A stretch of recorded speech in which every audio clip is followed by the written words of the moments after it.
Pagbasa mula sa Aklat ng Mga Kawikaan. Ang lahat ng salita ng Diyos ay mapananaligan at siya ang kanlungan ng mga nananalig sa Kanya. Huwag mong daragdagan ang Kanyang salita pagkat pagsasabihan ka niya na isang sinungaling. Diyos ko, may hihilingin akong 2 bagay bago ako mamatay. Huwag akong bayaang maging sinungaling. Huwag mo akong payamanin o paghirapin. Sapat na pagkain lamang ang ibigay mo sa akin. Baka kung managana ako ay masabi kong hindi na kita kailangan. Baka naman kung maghirap ako'y matuto akong magnakaw at sa gayoy malapastangan kita. Ang salita ng Diyos. Salamat sa Diyos.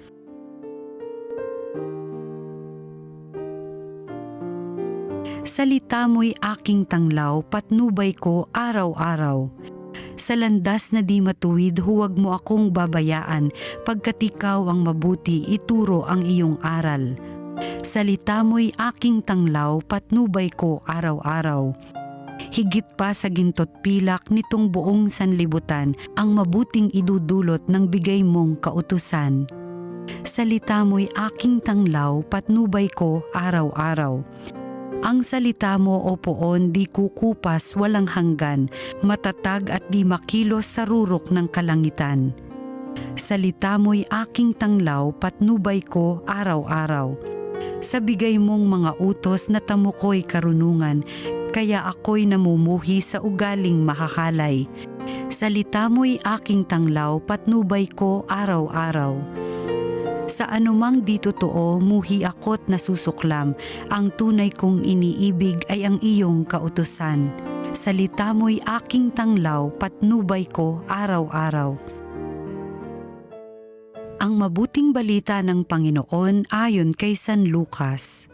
Noong panahong iyon, tinawag ni Jesus ang 12 at binigyan sila ng kakayahan at kapangyarihang magpalayas ng mga demonyo at magpagaling ng mga karamdaman. At sinugo niya sila upang ipahayag ang paghahari ng Diyos at magpagaling ng mga may sakit. Sila'y pinagbilinan niya, huwag kayong magbaon ng anuman para sa inyong paglalakbay, kahit tungkod, supot, tinapay, salapi o bihisan. Makituloy kayo sa alinmang bahay na tumanggap sa inyo at manatili roon hanggang sa pag-alis ninyo sa bayang iyon. At sakaling hindi kayo tanggapin, umalis kayo roon at ipagpag ninyo ang alikabok ng inyong mga paa bilang babala sa kanila. Kaya't humayo ang mga alagad at naglakbay sa mga nayon na ipinangangaral ang mabuting balita at nagpapagaling ng mga may sakit sa lahat ng dako. Ang mabuting balita ng Panginoon. Pinupuri ka namin, Panginoong Hesukristo.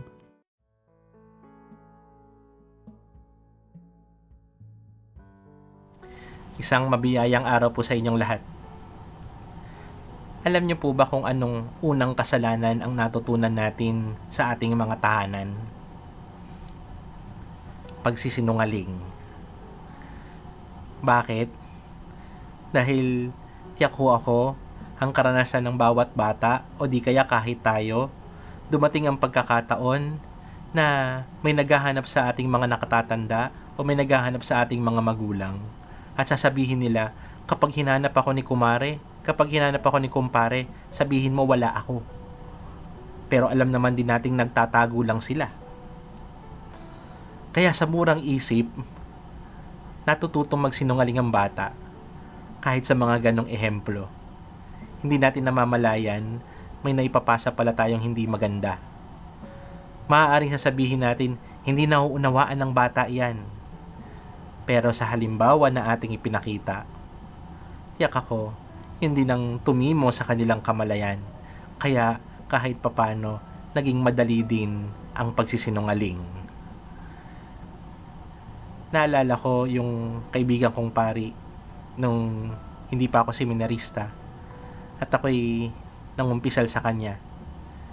Ang sabi niya sa akin, pangalagaan mo yung iyong integridad. Pangalagaan mo yung iyong pagkatao. Dahil sa sandali na ikay nagsinungaling, yung integridad mo bilang tao, gumuguho. Yung integridad mo bilang isang tao, nawawala, nasisira. At ito rin sana yung maging hamon para sa atin.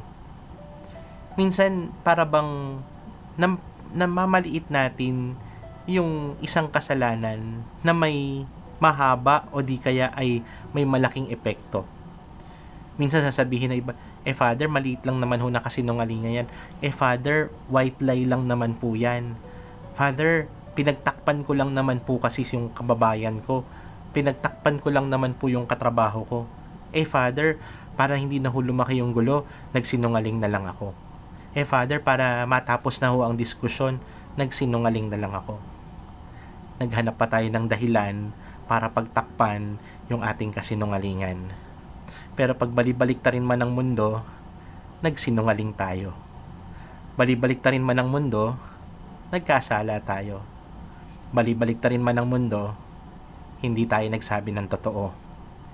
At kapag hindi tayo nagsabi ng totoo, hindi rin tayo nagiging totoo sa ating, hindi lamang sa ibang tao, hindi lamang sa ating kapwa, kundi hindi rin tayo naging totoo sa ating sarili. At yun ho yung paalaala sa atin ng ating unang pagbasa. Napakaganda nung halimbawa, napakaganda nung larawan na ipinakita sa atin. Ang dalangin dun sa ating unang pagbasa, huwag akong mahayaan na maging sinungaling. Dahil kapag nahayaan akong maging sinungaling, hindi lang ako basta nagiging hindi totoo, pero nakakalimutan ko yung pagiging tao. Nakakalimutan ko kung paano maging totoo.